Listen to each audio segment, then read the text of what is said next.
Time for this week's Moral Maze, and I said it was just a matter of time before new political correct laws would allow sex predators to use transgender as an excuse to prey on women and girls. TANYA GRANIC Allen of the Campaign Life Coalition, Toronto, good to have you here with us. Let's start on this issue because you know that transgender people are now allowed to use any washroom they want. It's a problem for young women, young girls.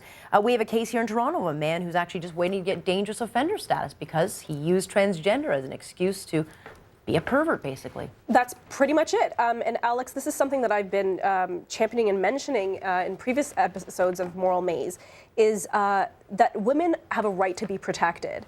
And when you have sexual perverts or men who just want to get some action or are taking advantage of this transgender law and saying, hey, you know what, I self-identify as a woman, I want to go, in this case, into a women's shelter where some of these women have been abused, and then sexually molest some of these women. I mean, this is a huge problem. I think it's a bigger problem. I think political correctness. I think the Human Rights Tribunal has actually given a pass and said, here's a way to get above the law for a lot of guys that'll use this. Well, that's it. And I think Barbara Hall, the Human Rights Commissioner for Ontario, has a lot to answer for. And I think she should repeal this law because ultimately it's putting women at risk. And as a mother, it's putting children at risk. I don't want some creep going in with his male body parts, self-identifying as a woman, and while my daughter's in the bathroom. That's really creepy to me. Yeah, well, it's going to take another case, and there will be another case before we see anything happen here. 3 BC boys out of Kamloops facing charges of distribution of child porn. We don't actually know what the allegations are because it's all covered under a pub ban, but it certainly begs the question, is this boys being boys? I mean, we don't know if this is a picture of a little child. I suspect it's probably a picture of a schoolmate, a female schoolmate that's been passed around. Yeah, from what I read prior to the charges being laid, it seemed like the school board had alerted to authorities, an investigation was made in a specific school, and the school board then went and had an information session on parents to say, hey, there's a lot of online cyber pornography going on. Here's how you protect your students. Don't sex, and they wanted to discuss sexting, like what is sexting, taking pornographic selfies and passing them around. Well, perhaps there's a hard lesson that needs to be taught to kids, which is don't take nude pictures of yourself and send them around. Yeah, we don't know if the boys took a picture of a young girl or whatever the image is, but how do you know the girl didn't take a picture of herself and send it out? Right, and if that's the case, perhaps the girl ought to be charged with producing child pornography because technically it's a minor and technically you've produced it. So there's a lot at play here, and I think when the details of this case come out, there'll be some conversations to be had. I think parents have to get involved in this on both sides. I mean, like you said, it's time to have a conversation of keep your body parts out of the media of any way. Absolutely. Shape, or form. Belgium giving final approval to amend the bill that would allow euthanasia for ill children. I know that Quebec is looking at euthanasia laws for adults. Belgium already has those kinds of laws. I think a lot of people are going to have a problem with this next step. Absolutely.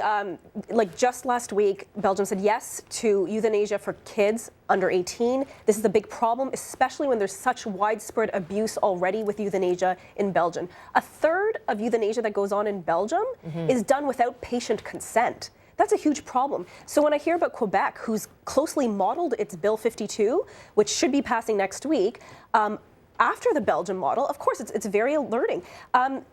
You know, what's going to happen, and in the Quebec laws, what's most concerning is that even if you have psychological distress, you can qualify for euthanasia. So what's going to happen? Like a lady complains about her pudding at dinner, and then all of a sudden that qualifies for euthanasia because she's under psychological duress? You know, I can see people taking the side of the argument that if an adult is, diagnosed with some really debilitating and disease that's going to eventually kill, they can sign off permission.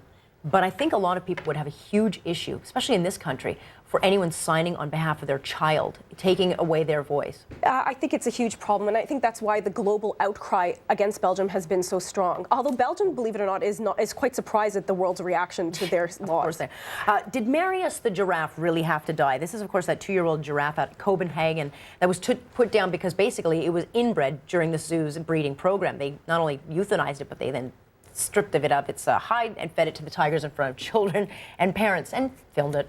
Well, look, culling of animals is common in all zoos. It happens here in Canada. It's a known policy.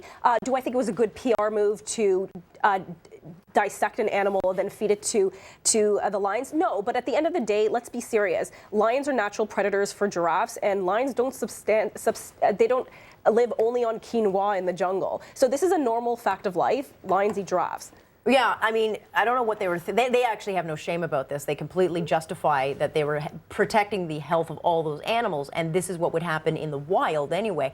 But I'm not sure why they went on such a PR move by allowing people to watch it. But the children did have parental consent, and it was used as a teachable moment. Like, we do have dissection in school, and the kids did get parental consent, and it was a science lesson. I mean, again, I don't think it was the right PR move per se. However, you know, a lesson was learned. Well, maybe they shouldn't have animals in zoos. Keep them out in the wild where they do what animals do.